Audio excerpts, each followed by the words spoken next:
and select a thank just if she hangs over she three one. Hi, everyone. Can everyone hear me okay? All right. So I'm Jen Collins. Thank you for coming to my presentation. I'll be speaking about bioidentical hormones. A little bit about myself. I've been an NP for about 10 years now, and I have experience in primary care.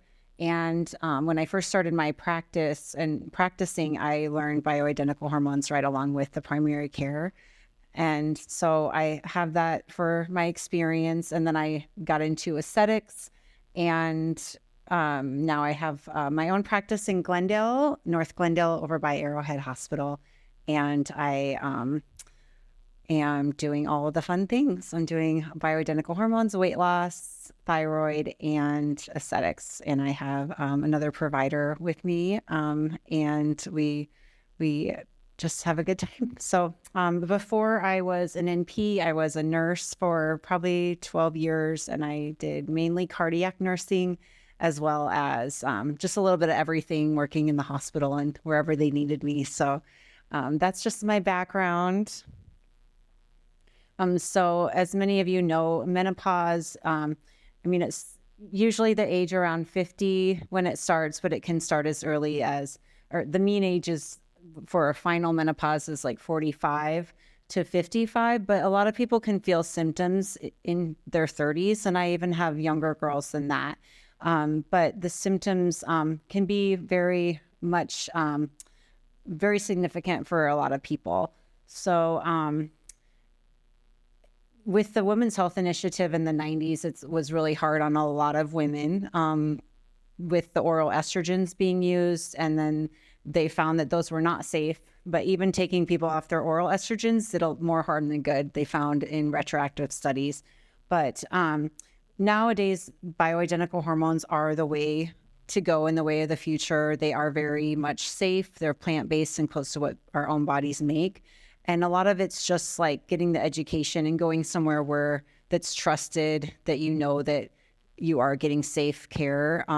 But as we know, there are a lot of hormone places out there now. So it's a really great movement, and we've come a long way. So symptoms in menopause of estrogen and testosterone deficiency, there's quite a few listed here. And I found that everyone's a little bit different. And so a lot of the times we'll get patients in the practice because of these symptoms, like they're seeking out help for these symptoms. So anxiety, depression, joint aches, muscle aches, fatigue, trouble with sleep, low libido, kind of all those listed there. Hot flashes, night sweats are the most common ones, but not everyone gets those either. And they also are at an increased risk for like vaginal and urinary infections, incontinence, osteoporosis, cardiovascular disease, diabetes, colon cancer. And then testosterone is another hormone that we as women don't feel like we need, or we don't always know that we need as much because it is deemed a male hormone. But testosterone helps with a lot of things as well. And it naturally decreases with age also. It's made by the ovaries and the adrenals. And there's some things that can decrease that naturally. And also if we take oral estrogens, actually they can decrease our testosterone. And certain medications like antidepressants can also decrease this. Typically, like when I see a patient in the practice, if they have a lot of these symptoms, they maybe would have went to their regular doctor, and they may have done blood work and just told them, well, you're in the range, everything's normal, we can't find anything wrong with you. And it leaves the patient feeling very frustrated because they know that their body's trying to tell them something. So what it looks like to come into our practice for a consult, we would get a thorough, your thorough paperwork, check your history, see what your family history is, because that also plays a role. And also just make sure there's nothing else going on that we can't diagnose and help you treat. We don't do primary care, but I feel like we always still have to look at everything. So we are looking and working alongside of your primary care. We're looking at blood testing. If we want further testing, we can do some saliva or urine testing. We want to rule out other causes like thyroid, diabetes, vitamin deficiencies, and then just making sure that we're checking all the safety measures as well to make sure you're safe for hormones, like making sure there's no underlying breast cancer or that you're not at high risk for breast cancer. And I'll talk more about those risks in a little bit here. And just seeing where our baseline testing is. A big reason why we get a lot of patients in the practice actually is for like sexual reasons, sexual dysfunction or low libido, that maybe they're even being threatened by their husband, like, you better do something. But it is really important, as we all know, to have the desire and for a relationship. So we a lot of the times do see patients and that's their main reason that they're coming. That's their main thing. But we definitely look at all causes for that as well. But it's really neat to see that can help improve that function as well. Sleep. I know my colleague just spoke on sleep a little while ago at the last talk, but that can also be a big symptom of menopause as well. So we can really improve sleep with estrogen and testosterone, progesterone. It's really important for our circadian rhythms as well. And also if women suffer from hot flashes, night sweats, that can keep them up as well. Other benefits that we don't always see, like that don't necessarily have symptoms attached, it can help with your bone density. So I actually have a patient, and I almost want to do a study on her because it's been so interesting. She's been my patient for like probably a good 9 years. She started coming to me strictly for bone health because she had tried the bisphosphonates and everything that they had recommended. And she was afraid of the side effects of those. She had too many side effects. So she's been doing hormones for that amount of time. And every year, as she keeps aging, every 2 years we do bone density scans on her and her bones are improving. So she already does she does everything else. So all the other variables with like exercise and vitamins are there, but the hormones are the piece that I can see in my practice that are improving her. So it's really, really pretty neat. Also skin health, we also do aesthetics in the practice. So I'm all about collagen and elasticity of the skin, and estrogen really plays a big role in that. And also just weight management is another thing we do in the practice. And they all kind of go hand in hand with like looking good, feeling good. But the hormones, especially testosterone, helps to convert fat to muscle. So that abdominal weight that is really stubborn, that happens a lot as we age, that is mainly testosterone deficiency. And then mood really helps with mood. We sometimes there definitely is a role for antidepressants, and all that can play a big role, but we can find that the hormones can naturally help that as well. So that's really a key piece.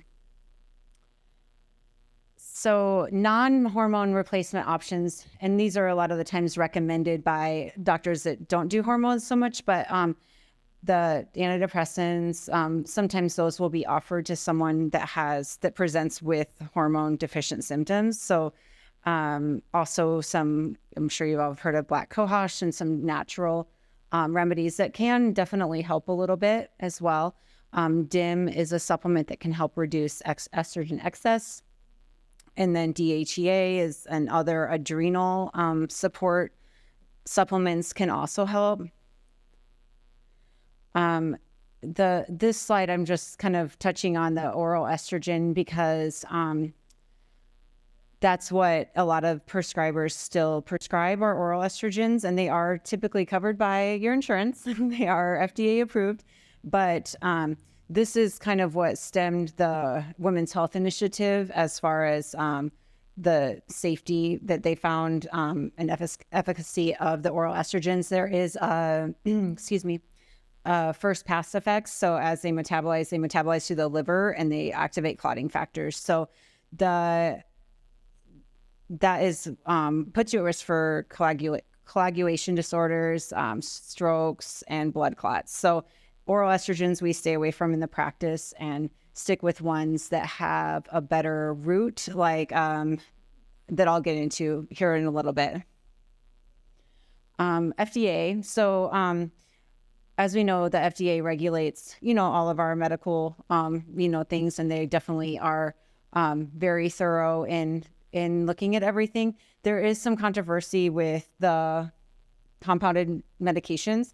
And I just want to speak a little bit to that because when something goes through the pharmaceutical companies and through the pharmacies, they are dosed a certain way. They're all the same. So they go through these regulations, but as a compound pharmacy, they make everything and they compound the dose and everything is a little different. So they can't monitor the dosing on these plant-based prescriptions.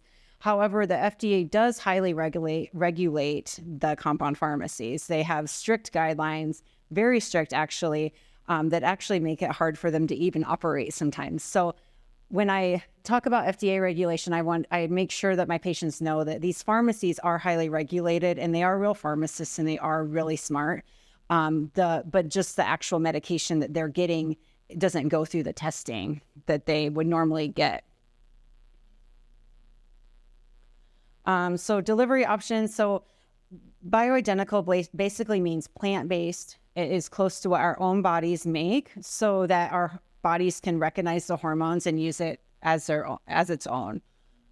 And it's made with the estrogen and testosterone, progesterone, which are all plant-based.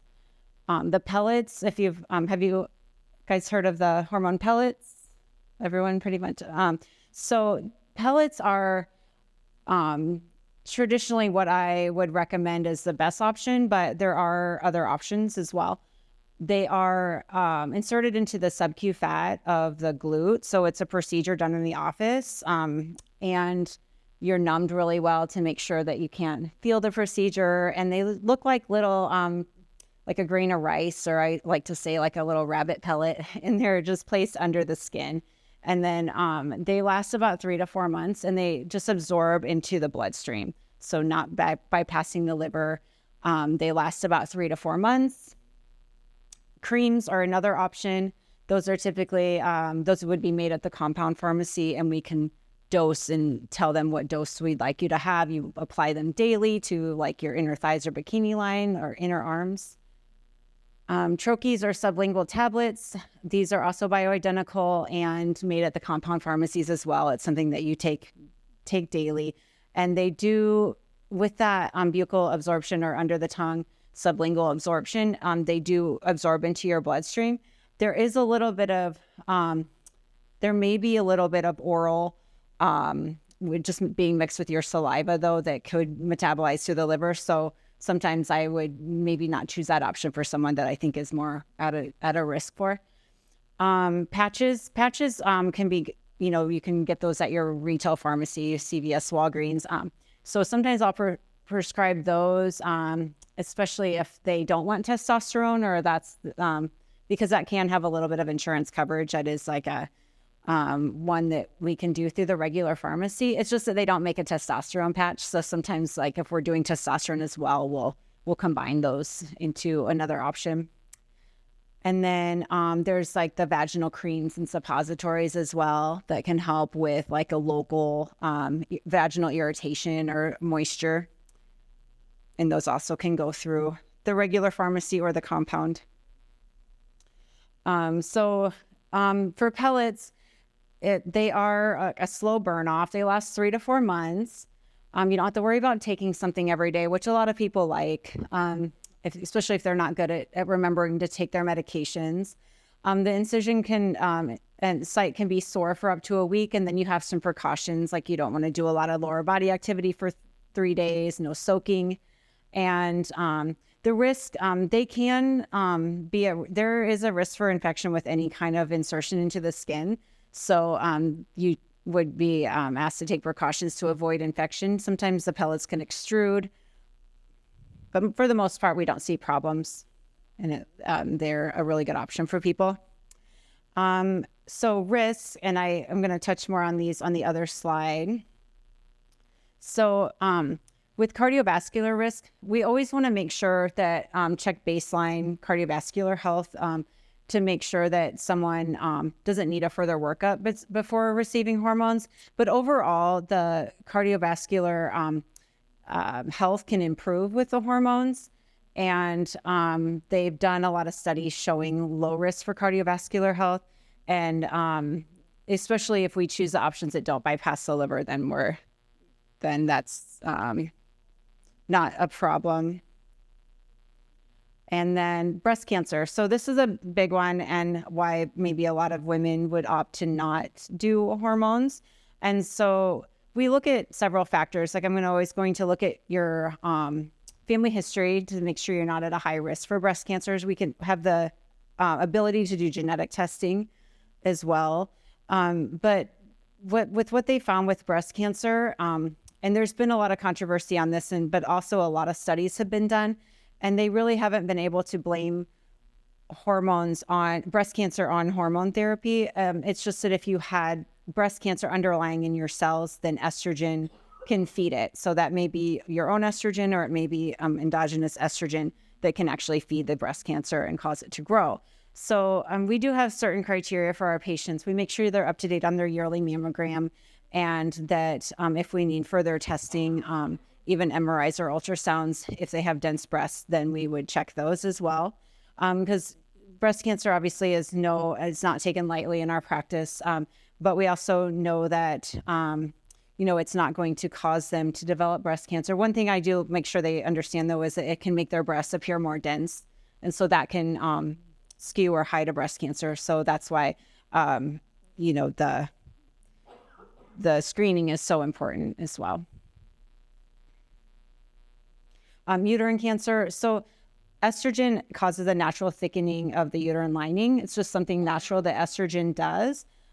And our bodies don't know the difference between our own estrogen and and the estrogen we're giving it. So we need to oppose that lining thickening, and that's with progesterone. So we have a couple options there for progesterone to keep the uterine lining thin. Sometimes bleeding can happen, especially if someone already had a thicker uterine lining and we stimulated it. So that's something that we're always, making sure we don't have, and if anyone shows any kind of bleeding, then we're working it up to make sure that it's not anything cancerous. But, and then of course, if someone's had a hysterectomy and they don't have a uterine lining, they don't need to worry about that piece. But that would be the risk for cancer if the lining got thick and it wasn't being kept thin, then it can have abnormal cells and hyperplasia. Some side effects. So these side effects can kind of scare someone off sometimes, because the hirsutism, or like the facial hair, no one wants that. But not everyone gets it either. Some people tend to be more prone to it. There's actually blood tests or saliva tests you can do to see if you're someone that would be more prone to get the facial hair. I don't typically order this on patients because of the cost. And it's like, well, we'll find out if you are or not. And so we do try to manage those side effects and adjust the doses and levels, because really ultimately we want you to feel well, but we also don't want you to be miserable with hair growth either. Acne is another one that can occur. Weight gain, that's usually, like, if that happens, it's more so with estrogen a lot of the times, because estrogen likes to store in the fat cells. And but if we do see that, it's usually just in the beginning, and we're able to kind of balance that off, and then everyone's fine. But again, that doesn't happen for everyone. Swelling, breast tenderness or fullness, excess libido could be a problem. A lot of people don't mind that one. And then, of course, if we get you too high, we can have some labial swelling, voice deepening. And then the spot bleeding or uterine cramping is just if it's not balanced right with the progesterone. All right. So if you were to come to us as a patient and choose one of these options, we would want to see you regularly every 3 to 6 months, depending on which option you do. We would check blood levels and make sure that you're in range, make sure you're up to date on your preventative. And and just kind of manage your symptoms, listen to your body, make adjustments to customize it to you. Everyone's been a little different. Some patients kind of run a low level, but they are happy and they feel well, so we keep them there. So we just listen to every patient individually. All right, my references. And then if you are wondering if the bioidentical hormone therapy is right for you, then we just welcome you to come into our practice and we can chat. We will do a free consult for anyone that comes with and letting us know that you came to the Elevate event. And like I said, we'll look at everything and just see if it is right for you. And because everyone's got a different story. And but it has been really neat, I can say, in my practice, to be able to see someone improve and come in and say that they have all these symptoms, and then the next time say, oh yeah, I'm sleeping great, I don't have migraines, I have a better relationship with my husband. So we do see those positive things that you don't always see in general medicine. So and we let's see, this is my team, but this picture is not updated because Christina Johansson. Can you stand, Christina? So Christina is a nurse practitioner with me and who just started recently, but she does have a background in primary care and hormones as well. She actually used to work with me at the last practice I was at, and she moved to Colorado, came back, started a family. And I've kind of been stalking her for a while because I knew we practice very similarly. We're very thorough, we're very caring, and so we're really excited to have her in the practice. And so feel free to schedule with her as well. We also do HRT for males, and that's how I get most of my male clients are from the wives. They drag them in, but because it's like they both need to feel well. If one's feeling great and the other one's down here, then it just doesn't always work. So we also do aesthetics and weight loss and laser. So kind of all the fun things, but thank you for having us and thank you for listening. We hope we get to meet all of you in the practice. So does anyone have any questions? Wait, yes. I said want to get and randomly get with stuff. Yeah, we definitely will. I've had some cases where we've just went ahead and ordered the ultrasound and the actual imaging place says, we will not do this. So you need a mammogram. So I always tell them that, it's like insurance considers a mammogram standard of care, but you can even pay for out of your own pocket for an ultrasound. And I don't think it's too bad. So yeah, if that's what they would rather have, then it's better than nothing. And the ultrasounds, a lot of the times what they order, if they can't see, then they order an ultrasound. So I don't really get why that's a big deal. But yeah, absolutely. That is totally fine. And we would accept that. Any other questions?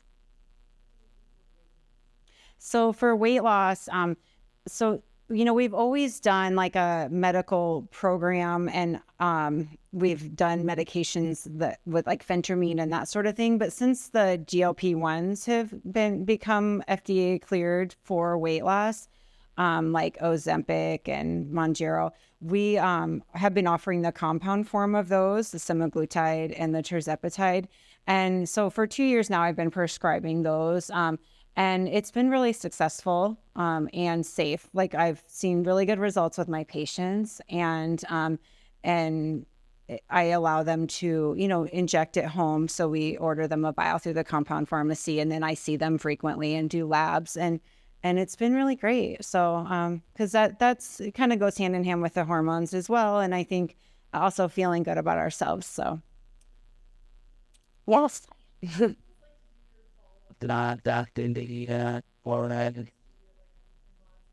Yeah, good question. So when they're new, we definitely have baseline labs, and then we'll do them at their follow-up. So if they're doing pellets at 3 months, we'll check them every 3 months. Once they're kind of stable and we know that they're good, we might skip to every other time. And it might be different if they're on thyroid as well, and it's off and we need to check it again. So, but yeah, most of the patients are every 6 months, and then if they're unstable, every 3. And then if they're doing like an option like creams or the sublinguals, once they're stable, we just see them every 6 months, and we'll want labs before then. So, and we do labs in the office, but we don't, we can't bill insurance to those, but we also don't up price it. So a lot of patients opt to just come into our office for labs, but they can also go to the lab with an order and get it covered under their whatever their insurance covers for labs. Sweet. Right. Yeah. But they'll have the very full and when you really say with that be the famous fact that taking it. Yeah, that's a good question too, because I do actually like to hear that and when I do your consult, because if you have been sick in the past to estrogens, or even if you were someone who when you were pregnant you felt really sick, you know, because you have such a surge of estrogen, then that can be pretty telling that you may be sensitive now to estrogen as well. So with you, I would maybe start off slower, and then we play it by ear too. I do have some patients that maybe don't, just estrogen's just not the best thing for them, and so we just do testosterone, or maybe they don't like testosterone. So it's just like finding your recipe. But yeah, a lot of the times that history, or if someone has like a history of acne, that they may be more prone to acne with testosterone, so we would go low there. So it is good to know that. Progesterone, one thing you just kind of use straight across the board, Brett.